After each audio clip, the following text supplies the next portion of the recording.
हरिः ओम् आपादमौलिपर्यन्तं गुरूणाम् आकृतिं स्मरेत् येन विघ्नाः प्रणश्यन्ति सिद्धन्ति च मनोरथाः।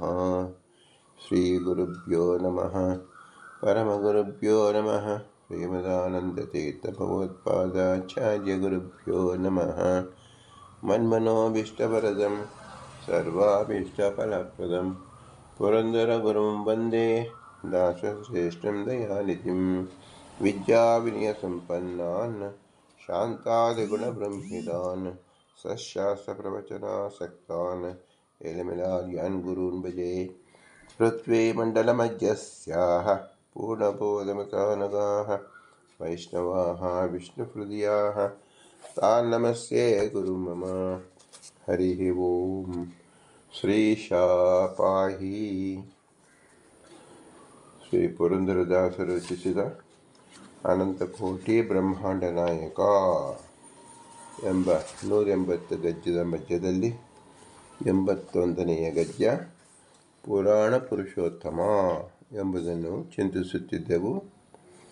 ಪುರಾಣ ಪುರುಷೋತ್ತಮನಾದ್ದರಿಂದ ಸದಾಗಮೇಕ ವಿಜ್ಞೇಯಂ ಸಮತೀತಕ್ಷರಾಕ್ಷರಂ ನಾರಾಯಣಂ ಸದಾ ವಂದೇ ನಿರ್ದೋಷ ಅಶೇಷ ಸದ್ಗುಣಂ ಎಂಬ ವಿಷ್ಣು ತತ್ವ ವಿನಿರ್ಣಯದಲ್ಲಿ ಶ್ರೀಮದಾನಂದ ತೀರ್ಥರು ಯಾವ ರೀತಿಯಲ್ಲಿ ಪಲ್ಲವಿಯಲ್ಲಿ ಘೋಷಣೆಯನ್ನು ಮಾಡಿದ್ದಾರೋ, ಸರ್ವ ವೇದ ಸರ್ವ ಸದಾಗಮಗಳಿಂದ ಭಗವಂತನೇ ವೇದ್ಯನಾಗಿದ್ದಾನೆ ಎಂಬುದು ಮುಖ್ಯ ತಾತ್ಪರ್ಯ. ಇದನ್ನು ಶಾಸ್ತ್ರ ಬಲ್ಲವರು ತಿಳಿಯುತ್ತಾರೆ. ಶಾಸ್ತ್ರದ ಪ್ರವೇಶ ಇಲ್ಲದವರು ಪುರಂದರದಾಸರು ದಾಸ ಸಾಹಿತ್ಯದಲ್ಲಿ ಪುರಾಣ ಪುರುಷೋತ್ತಮ ಎಂಬ ಅತೀ ಸುಲಲಿತವಾದ ಶಬ್ದಗಳಿಂದ ಸಕಲ ಪುರಾಣದಿಂದ ವೇದ್ಯನಾದವನು ಭಗವಂತ, ಅವನ ಹೆಸರು ಪುರುಷೋತ್ತಮ ಎಂಬುದನ್ನು ತಿಳಿಸಿಕೊಟ್ಟಿದ್ದಾರೆ. ಸದಾಗಮೇಕ ವಿಜ್ಞೇಯಂ ಎಂಬುದು ಹೇಗೋ ಅದರಂತೆ ಸಕಲ ವೇದಗಳಿಗೂ ವ್ಯಾಖ್ಯಾನ ರೂಪವಾದದ್ದು ಪುರಾಣಗಳು. ಆದ್ದರಿಂದ ಶ್ರೀಮದಾನಂದ ತೀರ್ಥರು ವೇದವನ್ನು ಉದ್ದೇಶಿಸಿ ಹೇಳಿದರೆ, ಶ್ರೀ ಪುರಂದರದಾಸರು ಪುರಾಣವನ್ನು ಉದ್ದೇಶಿಸಿ ಹೇಳಿ ವೇದವನ್ನು ಅಲ್ಲಿ ಪರಿಚಯಿಸಿದಂತೆ ಆಗುತ್ತದೆ. ಶ್ರೀಮದಾನಂದ ತೀರ್ಥರು ವೇದವನ್ನು ಹೇಳಿದ್ದರಿಂದ ವ್ಯಾಖ್ಯಾನ ರೂಪದ ಪುರಾಣವನ್ನು ಪರಿಚಯಿಸಿದಂತೆ ಆಗುತ್ತದೆ. ಆದ್ದರಿಂದ ಪುರಾಣ ಪುರುಷೋತ್ತಮ ಎಂಬುದನ್ನು ನಾವು ತಿಳಿಯಲು ನಾರದೀಯ ಪುರಾಣದ ವಚನಗಳನ್ನು ನಾವು ಅವಲೋಕಿಸುತ್ತಿದ್ದೆವು. ಸಾತ್ವಿಕ ಪುರಾಣಗಳಲ್ಲಿ ಒಂದಾದ ನಾರದೀಯ ಪುರಾಣ ಅತ್ಯಂತ ಮಹತ್ವವಾದದ್ದು. ಕೃಷ್ಣಾಂತ ಮಹಾರಣದಲ್ಲಿ ಶ್ರೀಮದಾನಂದ ತೀರ್ಥರು ವೈಷ್ಣವ ಧರ್ಮವಾದ ಏಕಾದಶಿಯ ಆಚರಣೆಯಲ್ಲಿ ವಿಶೇಷಾಕಾರವಾಗಿ ತಿಳಿಸಿಕೊಟ್ಟಿದ್ದಾರೆ. ಅದಕ್ಕೆ ಸಕಲ ಉದಾಹರಣೆಗಳನ್ನು ಯಾವುದರಿಂದ ಹೇಳಿದ್ದಾರೆ ಅಂದರೆ ನಾರದೀಯ ಪುರಾಣದಿಂದ ಹೇಳಿದ್ದಾರೆ. ಅಂದರೆ ವೈಷ್ಣವ ಧರ್ಮವನ್ನು ಆಚರಿಸಲಿಕ್ಕೆ ಉದಾಹರಣೆಯಾಗಿ ನಿಂತಿದ್ದು ಯಾವುದು? ನಾರದೀಯ ಪುರಾಣ. ಅದು ಸಾತ್ವಿಕ ಪುರಾಣ. ಪುರಾಣದಿಂದ ವ್ಯಕ್ತನಾದವನು ಯಾರು? ವೇದ್ಯನಾದವನು ಯಾರು? ಪುರುಷೋತ್ತಮ. ಆದ್ದರಿಂದ ಏಕಾದಶಿಯ ಹೆಸರು ಏನು? ಪುರುಷೋತ್ತಮ. ಇದನ್ನು ಭಗವದ್ಗೀತೆಯಲ್ಲಿ ಪುರುಷೋತ್ತಮ ಅಧ್ಯಾಯವೆಂದೇ ಹೇಳಿ, ಕ್ಷರಮಪಿ ಅಕ್ತೀತೋಹಂ ಅಕ್ಷರಾದುತ್ತಮ ಅತೋಸ್ಮಿ ಲೋಕೆ ವೇದೇ ಚ ಪ್ರತಿತಂ ಪುರುಷೋತ್ತಮ ಎಂದು ಹೇಳಿದಾಗ, ಲೋಕೆ ವೇದೆ, ಲೋಕೆ ಅಂದರೆ ಏನು? ನಮ್ಮ ವ್ಯವಹಾರದಲ್ಲಿ ಇರತಕ್ಕಂಥ ಬೇರೆ ಬೇರೆ ಭಾಷೆಯಲ್ಲಿರ್ತಕ್ಕಂಥ ಆ ಪುರಾಣದಲ್ಲೂ ಸಹ ವೇದಗಮ್ಯನಾದ ಪುರುಷೋತ್ತಮನನ್ನೇ ಹೇಳುವುದು ಎಂಬತಕ್ಕಂಥದ್ದನ್ನು ವೇದೆ ಮತ್ತು ಅಪೌರುಷವಾದ ವೇದದಲ್ಲೂ ಪ್ರತಿತಂ ಪುರುಷೋತ್ತಮ ಎಂಬುದನ್ನು ತಿಳಿಸಿಕೊಟ್ಟಿದ್ದಾರೆ.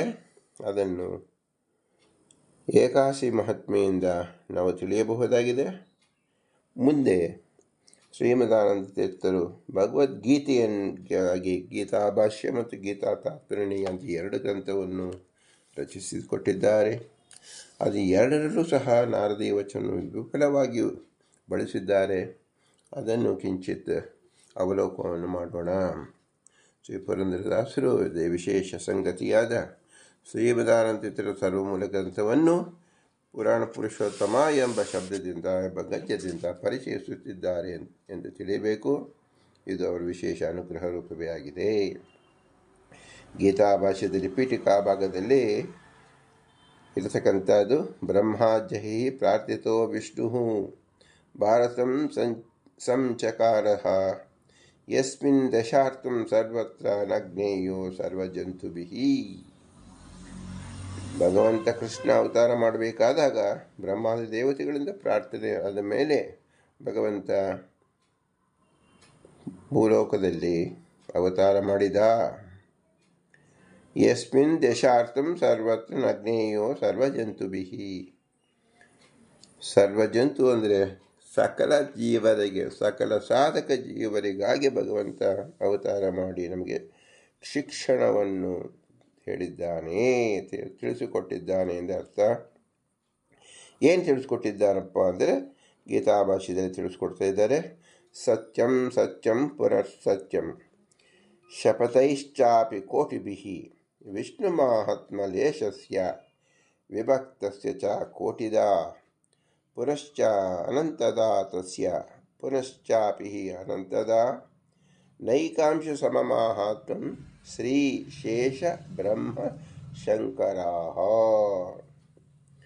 ಭಗವಂತನ ಕೀರ್ತಿ, ಭಗವಂತನ ಶಕ್ತಿ, ಭಗವಂತನ ಸಾರ್ವಭೌಮತ್ವವನ್ನು ತಿಳಿಸಲಿಕ್ಕೆ ನಾವು ಕೋಟಿ ಶಬ್ದಗಳನ್ನು ಉಪಯೋಗಿಸಿದರೂ ನಾವು ತಿಳಿಯಲು ಶಕ್ಯವಿಲ್ಲ. ಏಕೆ? ಭಗವಂತನ ಪಾರಮ್ಯವನ್ನು ತಿಳಿಯಲು ಯಾವ ಜೀವರು ಸಮರ್ಥರಲ್ವೇ ಅಲ್ಲ. ನಾವು ಕೇವಲ ಲೇಷ ಅಂದರೆ ಕೇವಲ ಸ್ವಲ್ಪ ಭಾಗವನ್ನು ಅರ್ಥ ಮಾಡಿಕೊಳ್ಳೋದಕ್ಕೆ ಸಕಲ ಶಾಸ್ತ್ರಾರ್ಥ, ಸಕಲ ಪುರಾಣ ಹೊರಟಿದೆ. ಒಂದು ಅಂಶದ ಮಹಾತ್ಮೆಯನ್ನು ತಿಳಿಯಲು ಸಹ ಲಕ್ಷ್ಮೀದೇವಿಯು ಇಂದಿಗೂ ಪೂರ್ಣರಾಗಿಲ್ಲ, ಶೇಷದೇವರು ಪೂರ್ಣರಾಗಿಲ್ಲ, ಬ್ರಹ್ಮದೇವರು ಆಗಿಲ್ಲ ಮತ್ತು ಶಂಕರನು ಆಗಿಲ್ಲ. ಇದರ ಅರ್ಥ ಏನು? ನಿರಂತರ ಭಗವಂತನ ಆರಾಧನೆಯನ್ನು ತೊಡಗಿದ್ದರೂ ಭಗವಂತನ ಒಂದು ಅಂಶವನ್ನು ಪೂರ್ಣವಾಗಿ ತಿಳಿದವು ಎಂಬ ಶಾಸ್ತ್ರದಲ್ಲಿ ಹೇಳಿರುವಂತೆ ಈ ವಿಷಯವನ್ನು ತಿಳಿದು ಬಿಟ್ಟವು ಅನ್ನೋ ರೀತಿಯ ಭಗವಂತನ ತಿಳಿಯಲು ಸಾಧ್ಯವಿಲ್ಲ ಎಂಬುದನ್ನು ತಿಳಿಸ್ತಾ ಇದ್ದಾರೆ. ತರ್ಕಶಾಸ್ತ್ರಂ ವಿಷ್ಣುನಾ ಯತ್ ಸಮೀರಿತಂ ಅಕ್ಷಪಾದ ಕಣಾದೌ ಚ ಸಾಂಖ್ಯಯೋಗೋ ಚ ಹೈತುಕ ಬೌದ್ಧ ಪಾಶುಪತಾದ್ಯಸ್ತು ಪಾಷಂಡ ಇತಿ ಕೀರ್ತಿತ ಮೀಮಾಂಸ ತ್ರಿವಿಧ ಪ್ರೋಕ್ತ ಬ್ರಾಹ್ಮಿ ದೈವಿ ಚ ಕಾರ್ಮಿಕಿ ಬ್ರಹ್ಮತರ್ಕಂ ಚ ಮೀಮಾಂಸಂ ಸೇವೇತ ಜ್ಞಾನಸಿದ್ಧಯೇ. ಯಾವ ಸಾಧಕ ಜೀವರು ಭರತಖಂಡದಲ್ಲಿದ್ದಾಗ ಅವರಿಗೆ ಯಾವ ರೀತಿಯ ಅಡಚಣೆಗಳಾಗತ್ತೆ ಅಂದರೆ ದೇವತೆಗಳೇ ಶಿಷ್ಟರನ್ನು ಪರೀಕ್ಷಿಸಲು ಸುಗ ಮತ್ತು ರಾಜಸ ತಾಮಸರನ್ನು ದಾರಿ ಕೆಡಿಸಲು ಸುವಾಗಿ ಅನೇಕ ಕುತರ್ಕಗಳಿಂದ ಕೂಡಿದ ಶಾಸ್ತ್ರ ರಚನೆ ಮಾಡಿರುತ್ತಾರೆ. ಅದು ಬ್ರಹ್ಮತರ್ಕ, ತರ್ಕಶಾಸ್ತ್ರ ಮತ್ತು ಅಕ್ಷಪಾದ ಖಣಾದ ಸಾಂಖ್ಯಯೋಗ, ಹೈತಿಕ, ಬೌದ್ಧ, ಪಾಶುಪತ, ಪಾಷಂಡ, ಇದೆಲ್ಲವೂ ಪಾಷಂಡ ಮತ ಅಂತ ತಿಳಿಸ್ತಾ ಇದೆ. ಇದು 3 ವಿಧವಾಗಿದೆ. ಒಂದು ಬ್ರಾಹ್ಮಿ, ದೈವಿ ಮತ್ತು ಕಾರ್ಮಿಕಿ ಎಂದು. ಆದರೆ ಸಾತ್ವಿಕನಾದವನು ಬ್ರಹ್ಮತರ್ಕ ಮತ್ತು ಮೀಮಾಂಸವನ್ನು ಮಾತ್ರ ಸೇವನೆ ಮಾಡಬೇಕು. ಅದರಿಂದಲೇ ಮಾತ್ರ ಭಗವಂತನ ನಿಜಾರ್ಥ ಬೆಳಕಿಗೆ ಬರುವುದು ಎಂಬತಕ್ಕಂಥದ್ದು ನಾರದೀಯ ವಚನವಾಗಿದೆ. ಅದು ಗೀತಾದಲ್ಲಿ ಕೃಷ್ಣನು ಹೇಳಿದ ವಾಕ್ಯಕ್ಕೆ ಉದಾಹರಣೆ ರೂಪವಾಗಿದೆ. ವೈದಿಕ ಜ್ಞಾನ ಐರೂಪ್ಯಾತ್ ನಾಣ್ಯ ಸೇವೇತ ಪಂಡಿತ. ವೈದಿಕ ಜ್ಞಾನ ಯಾವುದಿದೆ ಅದನ್ನು ಮಾತ್ರ ಪಂಡಿತರು ಸೇವನೆ ಮಾಡಬೇಕು, ಸಾತ್ವಿಕರು ಸೇವನೆ ಮಾಡಬೇಕು ಎಂಬ ಎಚ್ಚರಿಕೆ ಮಾತನ್ನು ನಾರದೀಯ ಪುರಾಣ ತಿಳಿಸಿಕೊಡ್ತಾ ಇದೆ. ಅಜ್ಞಾನಂ ಜ್ಞಾನಿನಂ ಚೈವ ಮುಕ್ತಾನಂ ಶರಣಂ ಹರಿಹಿ ತಂ ಯೇ ಸ್ವ ಐಕ್ಯೇನ ಮನ್ಯಂತೆ ಸರ್ವಭಿನ್ನಗುಣೋಶ್ರಯಾತ್ ಕೃಪಣ ತೇ ತಮಸ್ಯಂದೆ ನಿಪತಂತಿ ನ ಸಂಶಯಃ ನ ತೇಷಾಂ ಉತ್ಥಿತಂ ಕ್ವಾಪಿ ನಿತ್ಯಾತಿಶಯದುಃಖಿನಾಂ ಗುಣಭೇದವಿದಾಂ ವಿಷ್ಣೋಃ ಭೇದಾಭೇದವಿದಾಮಪಿ ದೇಹಕರ್ಮಾದೀಶು ತಥಾ ಪ್ರಾದುರ್ಭಾವಾದಿಕೆ ಅಪಿ ವಾ ಸೋದ್ರಿಕ್ತಾನಾಂ ತದೀಯಾನಾಂ ನಿಂದಾಂ ಕುರ್ವಂತಿ ಯೇಪಿ ಚ ಸರ್ವೇಷಾಮಪಿ ಏತೇಷಾಂ ಗತಿರೇಷ ನ ಸಂಶಯಃ. ಶಾಸ್ತ್ರ ತಿಳಿಯಲು ಅತಿ ಕಠಿಣವಾಗಿರುತ್ತದೆ. ದಾರಿ ತಪ್ಪಿಸಲು ಅನ್ಯ ರೀತಿಯಲ್ಲಿ ಪ್ರಯಾಸವನ್ನು ಮಾಡ್ತಾ ಇರ್ತಾರೆ. ಪಂಚಭೇದ ತಾರತಮ್ಯ ಎಂಬತಕ್ಕಂಥದ್ದು ಅತಿ ಸ್ಪಷ್ಟವಾಗಿ ತಿಳಿಯಬೇಕು. ಆದ್ದರಿಂದ ಯೋಗ್ಯ ಜೀವರು ಶ್ರಮಪಟ್ಟು ಇದನ್ನು ಅಭ್ಯಾಸ ಮಾಡಬೇಕು. ಕೃಷ್ಣರಾಮಾದಿರೂಪಾಣಿ ಪರಿಪೂರ್ಣಾನಿ ಸರ್ವದಾ ನ ಚ ಅಣುಮಾತ್ರಂ ಭಿನ್ನಾನಿ ತಥಾಪಿ ಅಸ್ಮಾನ್ ವಿಮೋಹಸಿ. ರಾಮಾಯಣದಲ್ಲಿ ರಾಮಚರಿತ್ರೆ, ಮಹಾಭಾರತ ಭಾಗವತದಲ್ಲಿ ಕೃಷ್ಣ ಚರಿತ್ರೆಯನ್ನು ವೇದವ್ಯಾಸರು ಹೇಳಿದರು. ರಾಮಕೃಷ್ಣರೊಂದಿಗೆ ಇವರು ಹೆಚ್ಚು, ಅವರ ಕಡಿಮೆ, ಇದು ತಪ್ಪು ಮಾಡಿದರು, ಇದು ಸರಿ ಮಾಡಿದರು ಎಂಬತಕ್ಕಂಥ ಆಕ್ಷೇಪಗಳಿಗೆ ಅವಕಾಶವೇ ಇಲ್ಲ. ಏಕೆಂದರೆ ರಾಮಕೃಷ್ಣಾದ ರೂಪ ಒಂದು ಅಣು ಮಾತ್ರವೂ ಸಹ ಭೇದವಿಲ್ಲ, ಭಿನ್ನವಿಲ್ಲ. ಆದರೆ ಯಾರು ಕೃಷ್ಣನೇ ದೊಡ್ಡವ, ರಾಮ ದೊಡ್ಡವ, ಈ ರೀತಿಯಲ್ಲಿ ವಿಭಿನ್ನವಾಗಿ ತಿಳಿತಾರೋ ಅದು ಭಗವಂತನ ಅವಕೃಪೆಗೆ ಪಾತ್ರರಾಗುತ್ತಾರೆ.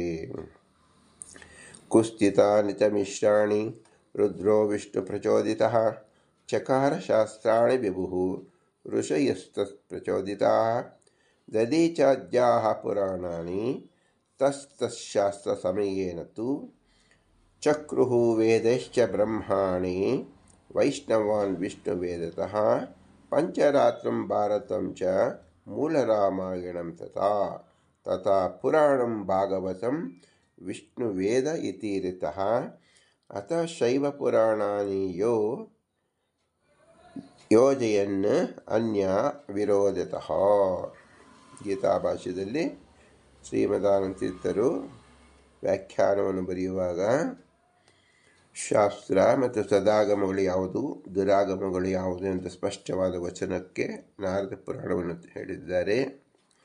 ಪಂಚರಾತ್ರ, ಭಾರತ, ಮೂಲರಾಮಾಯಣ ಮತ್ತು ಅದಕ್ಕೆ ಅನುಕೂಲಕರವಾಗಿರತಕ್ಕಂಥ ಪುರಾಣ ಭಾಗವತವೇ ಆಗಿರಲಿ, ಯಾವುದೇ ಪುರಾಣವಾಗಿರಲಿ, ಅನುಕೂಲವಾಗಿರತಕ್ಕಂಥದ್ದೆಲ್ಲವೂ ಶಾಸ್ತ್ರ ಎಂದು ಎನಿಸಿಕೊಳ್ಳುತ್ತದೆ.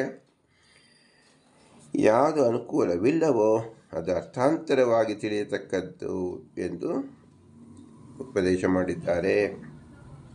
ಮಹಾದೇವ ಪರೇ ಜನ್ಮ ತವ ಮುಕ್ತಿ ನಿರೂಪ್ಯತೆ ಜನನಾತ್ ಪರಸಸ್ಯಾದೇಹೆ ಪರ್ಜನ್ಯೋ ಮೇಘ ಸಂತತೆ ಸ ಯಜ್ಞಾತ್ ಕರ್ಮಣಸೋಪಿ ಸಮಸ್ತಂ ಕರ್ಮ ಕೇಶವ ಸ ನಿತ್ಯೋಪಿ ಅವ್ಯಕ್ತಃ ಅತೇತಿ ರೂಪತ್ವಾದ್ವಿಗಮ್ಯತೆ ವಾಕ್ಯಮುಚ್ಚಾರ್ಯತೆ ಭೂತೈಃ ತಾನ್ ಅನ್ಯಾನ್ ಚ ತಚ್ಚ ಮೇಘಥಾ ತಸ್ಮಾತ್ ಸರ್ವಗತೋ ವಿಷ್ಣುಃ ನಿತ್ಯಂ ಯಜ್ಞೇ ಪ್ರತಿಷ್ಠಿತಃ ಏವಂ ಪ್ರವರ್ತಿತಚಕ್ರಂ ನಾನುವರ್ತಂತೀಹ ಯಃ ಸ ಪಾಪಃ ವಿಶ್ವಹರ್ತೃತ್ವಾತ್ ನರಕೆ ಮಜ್ಜತಿ ಧ್ರುವಂ ವಾಚಿಕೋ ಮಾನಸೋ ಯಜ್ಞೋ ನಾಸೀನಂ ತು ವಿಶೇಷತಃ ವನಸ್ತಸ್ಯ ಕೃತುಃ ಯಜ್ಞಃ ಕೃತ್ವಾದಿ ಗೃಹಿಣೋ ಅಖಿಲಃ ಶುಶ್ರೂಷಾಧ್ಯಾತ್ಮಕೋ ಯಜ್ಞಃ ವಿಹಿತೌ ಬ್ರಹ್ಮಚಾರಿಣಃ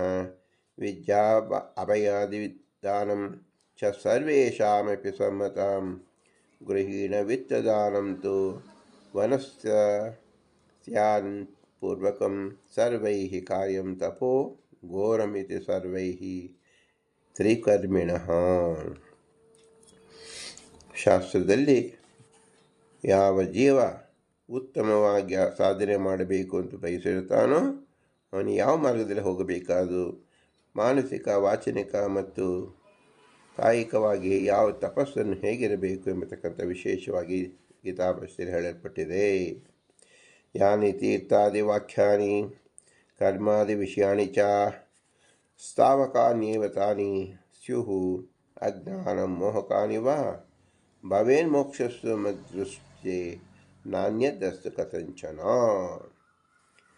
ಮೋಹಕವಾಗಿ ಹೇಳಿರ್ತಕ್ಕಂಥ ಪುರಾಣ ವಾಕ್ಯಗಳಾಗಲಿ, ಯಾವ ಶಬ್ದ ವೇದದಿಂದ ಅರ್ಥ ಆಗದೇ ಇರತಕ್ಕಂಥದ್ದಾಗಲಿ ಅದವರವರ ಯೋಗ್ಯತಾನುಸಾರವಾಗಿ ತಿಳಿಯುವುದೇ ಇಲ್ಲ. ಆದರೂ ಅದು ವಿಪರೀತವಾಗಿ ತಿಳಿಯಬಾರದು. ಅದಕ್ಕೆ ಅಧಿಕಾರಿ ದ್ಯೋತಕವಾಗಿರುತ್ತದೆ. ಅದರಲ್ಲಿ ಪ್ರಾಮಾಣ್ಯವನ್ನು ಅಂಗೀಕರಿಸಿದ ಮೇಲೆ ಸರ್ವ ಸದಾಗಮಗಳು ವಿಷ್ಣುವನ್ನು ಬೋಧಿಸುತ್ತೆ ಎಂಬತಕ್ಕಂಥ ತತ್ವವನ್ನು, ಪ್ರಮೇಯವನ್ನು ಗಟ್ಟಿ ಮಾಡಿಕೊಳ್ಳಬೇಕು. ಸ್ವಾಭಾವಿಕೋ ಬ್ರಾಹ್ಮಣಾದಿ ಶಮಾದೈರೇವ ಭಿದ್ಯತೆ ಯೋನಿಭೇದಕೃತೋ ಭೇದ ಜ್ಞೇಯ ಉಪಾಧಿಕ ಸ್ವಯಂ ವಿಷ್ಣುಭಕ್ತಿ ತಚ್ಚ ಅನುಗತಃ ಸರ್ವವರ್ಣೇಷು ವಿಸ್ಪತಿಂ ಆರಭ್ಯ ಹೀಯತೆ ಅತಾಪಿ ಭೇದಃ ಸ್ವಾಭಾವಿಕತಃ ಕರೋಸ್ಮಿನ್ ಮೀಯತಾ ಇತಿ ಕರ್ಮಜೀವ ಉದಾಹೃತಃ ವಿಧಿಶಬ್ದೇನ ಮಿತತ್ವಾತ್ ಅಕರ್ಮ ಭಗವಾನ್ ಹರಿಹಿ. ಯಾರು ಸಾತ್ವಿಕರಾದವರು, ಮೋಕ್ಷ ಯೋಗ್ಯ ಜೀವರು, ಸ್ವಾಭಾವಿಕವಾಗಿಯೇ ಅವರಲ್ಲಿ ಬ್ರಾಹ್ಮಣಾದಿ ವರ್ಣಗಳಲ್ಲಿ ಶಮಾದಿಗಳಿಂದ ಸಂಪತ್ತ ಭರಿತರಾಗಿರುತ್ತಾರೆ ಮತ್ತು ವಿಷ್ಣು ಭಕ್ತಿ ಸ್ವರೂಪದಲ್ಲಿರುವುದರಿಂದ ಯೋಗ್ಯವಾದ ಅರ್ಥವನ್ನೇ ಗ್ರಹಿಸುತ್ತಾರೆ. ಸನ್ಯಾಸಸ್ತು ತುರ್ಯೋ ಯೋ ನಿಷ್ಕ್ರಿಯಾಂಕ್ಯ ಸ್ವಧರ್ಮಕಃ ನ ತಸ್ಮಾದುತ್ತಮೋ ಧರ್ಮಃ ಲೋಕೆ ಕಶ್ಚನ ವಿದ್ಯತೆ ತದ್ಭಕ್ತೋಪಿ ಹಿ ಯಶ್ಚೇತ್ ಚೇತ್ ತದ್ಗೃಹಸ್ಥೋ ನ ಧಾರ್ಮಿಕಃ ಮದ್ಭಕ್ತಿಶ್ಚ ವಿರಕ್ತಿಶ್ಚಾತ್ ಅಧಿಕಾರೋ ನಿಗಜ್ಯತೆ ಯದ ಅಧಿಕಾರೋ ಭವತಿ ಬ್ರಹ್ಮಚರ್ಯಾಪಿ ಪ್ರವ್ರಜೇತ್. ಭಕ್ತಿಯ ಮುಖ್ಯವೇ ಹೊರತು ಆಶ್ರಮ ಮುಖ್ಯವಲ್ಲ.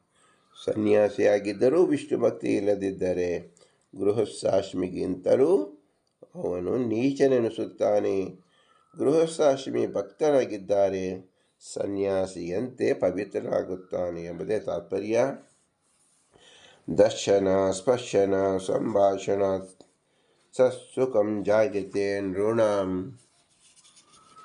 ದರ್ಶನವಾಗಲಿ, ಸ್ಪರ್ಶನವಾಗಲಿ, ಮಾತಿನಿಂದಾಗಲಿ, ಅವರಿಂದ ಉಂಟಾಗತಕ್ಕಂಥ ಬಾಹ್ಯ ಸುಖವಾಗಲಿ, ಆಂತರಿಕ ಸುಖವಾಗಲಿ ಎಲ್ಲವೂ ಮನುಷ್ಯರಿಗೆ ಆರಾಮ ಸತು ವಿಜ್ಞೇಯ ಸುಖಂ ಕಾಮಕ್ಷಯೋದಿತಂ. ಅವರವರು ಕೇಳಿಕೊಂಡಿರುವಂತೆ ಯೋಗ್ಯತಾನುಸಾರವಾಗಿ ಭಗವಂತ ಕೊಡುತ್ತಾನೆ ಎಂಬುದರ್ಥ. ಅಮುಕ್ತೋ ಮುಕ್ತ ಸಾದೃಶ್ಯಾತ್ ಮುಕ್ತ ಏವ ತತ್ವದುಃಖ ಕಿಮು ಮುಕ್ತಿಗತಃ ತಸ್ಮಾತ್ ಜ್ಞಾನಮೇವ ಅಧಿಕಂ ನರೇಹೇ. ಯಾರಿಗೆ ಅತಿಶಯವಾದ ಜ್ಞಾನವಿರುತ್ತೋ ಅವರು ಅತಿಶಯವಾದ ಯೋಗ್ಯತೆಯನ್ನು ಹೊಂದಿರುತ್ತಾರೆ ಎಂದರ್ಥ. ಅವರಿಗೆ ಅತಿಶಯವಾದ ಆನಂದ ಮೋಕ್ಷದಲ್ಲಿ ಆಗುತ್ತದೆ. ಅತೀವ ಶ್ರದ್ಧೆಯ ಯುಕ್ತ ಜಿಜ್ಞಾಸು ವಿಷ್ಣು ತತ್ಪರಃ ಜ್ಞಾತ್ವಾ ಧ್ಯಾತ್ವಾ ತಥಾ ದೃಷ್ಟ್ವಾ ಜನ್ಮಭಿಃ ಬಹುಭಿಃ ಪುಮಾನ್ ವಿಶೇಷ ನಾರಾಯಣಂ ದೇವಂ ನಾಣ್ಯತಾ ತು ಕಥಂಚನ. ಅನೇಕ ಜನ್ಮದಲ್ಲಿ ಭಗವಂತನ ಆರಾಧನೆಯನ್ನು ಮಾಡುತ್ತಾರೆ, ಮಾಡಬೇಕು. ಜ್ಞಾತ್ವಾ ಜಾಯಿನೋ ಜ್ಞಾನಾತ್ ಜ್ಞಾನಮೇವ ವಿಶಿಷ್ಯತೆ ಜ್ಞಾತ್ವಾ ಧ್ಯಾನಂ ಜ್ಞಾನಮಾತ್ರಾತ್ ಧ್ಯಾನಾದಪಿ ತು ದರ್ಶನಂ ದರ್ಶನಾದಪಿ ಭಕ್ತೇಶ್ಚ ನ ಕಿಂಚಿತ್ ಸಾಧನಾಧಿಕಂ. ಯಾರು ಭಗವಂತನ ವಿಶೇಷ ಜ್ಞಾನದಿಂದ ಹೊಂದಿರುತ್ತಾರೋ ಅವರಿಗೆ ಅಪರೋಕ್ಷ ಜ್ಞಾನ ಬರುತ್ತದೆ. ಅಪರೋಕ್ಷ ಜ್ಞಾನ ನಂತರದಲ್ಲೂ ಸಹ ಭಗವಂತನ ವಿಶೇಷವಾದ ಭಕ್ತಿಯಿಂದ ಅವರ ಆರಾಧನೆಯನ್ನು ಮಾಡುತ್ತಾರೆ. ನಿದ್ರಾ ಆಸನ ಭಯಶ್ವಾಸ ಚೇಷ್ಟಾ ಇಂದ್ರಾದಿವರ್ಜನಂ ಕೃತ್ವಾ ನಿಮೀಲಿಕಾಸ್ತು ಶಕ್ತೋ ಜಾಯನ್ ಪ್ರಸೀದತಿ. ಆಯಾ ವರ್ಣದಲ್ಲಿ, ಆಯಾ ಯೋನಿಯಲ್ಲಿ ಯಾವ ಶಕ್ತಿಯನ್ನು ಭಗವಂತ ಪಾಲಿಸಿದ್ದಾನೋ ಅದನ್ನು ಭಗವಂತನಿಗೆ ವಿನಿಯೋಗಿಸಬೇಕು ಎಂಬುದೇ ತಾತ್ಪರ್ಯ. ಅನಿಮಿತ್ತ ಸ್ನೇಹವಾಂಸು ಸುಹೃತ್ ಜ್ಞಾತ್ವೋಪಕಾರಕೃತ ಮಿತ್ರಂ ವದಾದಿಕೃತ್ ಹರಿಃ ದ್ವೇಷ್ಯ ಸ್ವಪ್ರಿಯ ಮಾತ್ರ ಕೃತ ಉದಾಸೀನಃ ಸ್ನೇಹವತ್ತಪಿ ಸ್ನೇಹಿ ತತ್ಕೃತಾನುಕೃತ ಮಧ್ಯಸ್ಥಯಿತ ವಿಜ್ಞೇಯ ಸುಹೃದೇಶು ವಿಶಿಷ್ಯತೆ. ಭಗವಂತನ ಭಕ್ತರಲ್ಲಿ ವಿಶೇಷವಾದ ಪ್ರೀತಿಯನ್ನಿಟ್ಟಿರಬೇಕು. ಭಗವಂತನ ದ್ವೇಷಿಗಳಲ್ಲಿ ಮತ್ತು ರಾಜಸರಲ್ಲಿ ಉದಾಸೀನರಾಗಿರಬೇಕು ಎಂಬತಕ್ಕಂಥದ್ದು ಅಭಿಪ್ರಾಯ. ಪ್ರಕೃತಿ ದ್ವೇತು ದೇವಸ್ಯ ಜಡಾ ಚೈವ ಜಡಾ ತಥಾ ಅವ್ಯಕ್ತಾಖ್ಯ ಜಡಾ ಸ ಚ ಸೃಷ್ಟಾ ಭಿನ್ನ ಅಷ್ಟದಾ ಪುನಃ ಮಹಾನ್ ಬುದ್ಧಿಮನಶ್ಚೈವ ಪಂಚಭೂತಾನಿ ಚ ಇತಿಹ ಅವರಾಸ ಜಡಾ ಶಿಷ್ಯ ಪರೇಯಂ ದಾರ್ಯತೆ ತಯ ಚಿದ್ರೂಪಸತ್ವಾನಂತಾ ಚ ಅನಾದಿನಿಧನ ಪರ ಯಸ್ಸಮಂತ ಪ್ರಿಯಂ ಕಿಂಚಿತ್ ನಾಸ್ತಿ ವಿಷ್ಣು ಮಹಾತ್ಮನಃ ನಾರಾಯಣ ಸಮಹಿಷಿ ಮಾತಾ ಸಾ ಬ್ರಹ್ಮಣೋಪಿ ತಾಭ್ಯಾಂ ಇದಂ ಜಗತ್ಸರ್ವಂ ಹರಿಃ ಸೃಜತಿ ಭೂತರಾಟ್ ಸೃಷ್ಟಾ ಪಾತಾ ಚ ಸಂಹರ್ತಾ ನಿಯಂತಾ ಚ ಪ್ರಕಾಶಿತಾ ಯತ ಸರ್ವಸ್ಯ ತೇನಾಹಂ ಸರ್ವೋ ಆಸೀತ್ ಋಷಿಭಿಃ ಸುತಃ ಸುಖರೂಪಸ್ಯ ಭೋಕ್ತೃತ್ವಾತ್ ನ ತು ಸರ್ವಸ್ವರೂಪತಃ ಆಗಮಿಷ್ಯತಿ ಸುಖಂ ಚಾಪಿ ತಸ್ಯಾಸ್ಯೇವ ಸದಾಪಿ ತು ತಥಾಪಿ ಅಚಿಂತ್ಯ ಶಕ್ತಿತ್ವಾತ್ ಜಾತಂ ಸುಖಮಿತಿ ವಚ. ಜೀವರ ಸ್ವರೂಪ ಚೇತನ ಯೋಗ್ಯತಾ ಮತ್ತು ಅವರ ವಿಶೇಷವಾದ ವರ್ಣನೆ ಇಲ್ಲಿ ಆಗಿದೆ. ಶಾರೀರೌತೌ ಭೌಜ್ಞೇಯ ಜೀವಶ್ಚ ಈಶ್ವರ ಸಂಜ್ಞಿತ ಅನಾದಿಬಂಧಸ್ತೇನ ಏಕೋ ನಿತ್ಯ ಮುಕ್ತ ತಥಾಪರಃ. ಶರೀರ ಇರತಕ್ಕಂಥವರು ಇಬ್ಬರು, ಜೀವ ಮತ್ತು ಈಶ್ವರ. ಅನಾದಿಬದ್ಧನಾದ ಶರೀರ ಉಳ್ಳತಕ್ಕಂಥವರು ಜೀವರು, ಸ್ವರೂಪ ಶರೀರದಲ್ಲಿ ಇರ್ತಕ್ಕಂಥವನು ಭಗವಂತ. ಮತ್ ಸಂಪತ್ಯತು ಗುರ್ವಾದೀನ್ ಭಜಂತೆ ಮಜ್ಜಮಾನರಃ ಮದುಪಾದಿತಯಾ ತಾಶ್ಯ ಸರ್ವಭೂತಾನಿ ಚುತ್ತಮಃ. ಸಂಪತ್ತಿಗೋಸ್ಕರವಾಗಿ ಆರಾಧನೆ ಮಾಡ್ತಕ್ಕಂಥವ್ರು ರಾಜಸರು, ಅವರಿಗೆ ಉತ್ತಮವಾದ ಮೋಕ್ಷ ಎಂಬತಕ್ಕಂಥ ಆಗುವುದಿಲ್ಲ. ಜ್ಞಾನಪ್ರಧಾನ ದೇವಾಸು ಅಸುರಾಸು ರಥ ಅಸೌ. ಸಾತ್ವಿಕರಿಗೆ ಜ್ಞಾನಪ್ರಧಾನ ಮತ್ತು ಅಸುರರಿಗೆ ಅದರಲ್ಲಿ ಕೇವಲ ರಥಾಸೌ ಇಂದ್ರಿಯ ಲೋಲುಪರಾಗಿರುತ್ತಾರೆ ಎಂದರ್ಥ. ಗೀಯತೆ ಪದಮಿತ್ಯೇವ ಮನುಭಿಃ ಪಜ್ಯಸೇಯತಃ ಅಗ್ನಿಂ ಪ್ರಾಪ್ಯ ತತಶ್ಚಾಪಿ ಹರಾಧಿಕಂ ಸೂಕ್ಷ್ಮತ್ವ ಪ್ರಸಿದ್ಧತ್ವಾತ್ ಗುಣಬಾಹುಲ್ಯತ ತಥಾ ಅನಿರ್ದೇಶೌ ತಥಾ ವ್ಯಕ್ತಂ ಅಚಿಂತ್ಯೋ ಶಿಶ್ಚ ಮಾಧವಃ. ಅತಿ ಸೂಕ್ಷ್ಮವಾದದ್ದು, ಅಪ್ರಸಿದ್ಧವಾದದ್ದು, ಗುಣಬಾಹುಲ್ಯವಾದದ್ದು, ಅನಿರ್ದೇಶವಾದದ್ದು, ಅವ್ಯಕ್ತವಾದದ್ದು, ಅಚಿಂತವಾದದ್ದು ಭಗವಂತನ ಗುಣ. ಲಕ್ಷ್ಮೀಶ್ಚ ಮಾಧವ. ಲಕ್ಷ್ಮೀದೇವಿಯೂ ಸಹ ಭಗವಂತನ ಗುಣ ಈ ರೀತಿಯಲ್ಲಿ ಪ್ರತಿ ಕ್ಷಣದಲ್ಲೂ ಕಾಣುತ್ತಿರುತ್ತಾಳೆ. ಅಂದರೆ ಅರ್ಥ, ಬ್ರಹ್ಮಾದಿ ದೇವತೆಗಳಿಗೂ ಇದು 10 ಪಟ್ಟು 100 ಪಟ್ಟು ಕೋಟಿ ಪಟ್ಟು ಅಧಿಕವಾಗಿ ತಿಳಿತಾ ಇದ್ದಾರೆ. ಅಂದರೆ ಸೂಕ್ಷ್ಮವಾಗಿರುವುದರಿಂದ ಲಕ್ಷ್ಮೀ ಜ್ಞಾನಕ್ಕಿಂತ ಅವಮವಾಗಿ ತಿಳಿಯುತ್ತಾರೆ ಅಂತ ಅರ್ಥ. ಭಗವಂತ ಅನಂತ ಗುಣದಿಂದ ಹೊಂದಿರುವುದರಿಂದ ಅವನನ್ನು ಪುರಾಣ ಪುರುಷೋತ್ತಮ ಎಂಬುದಾಗಿ ತಿಳಿಸಿಕೊಟ್ಟಿದ್ದಾರೆ.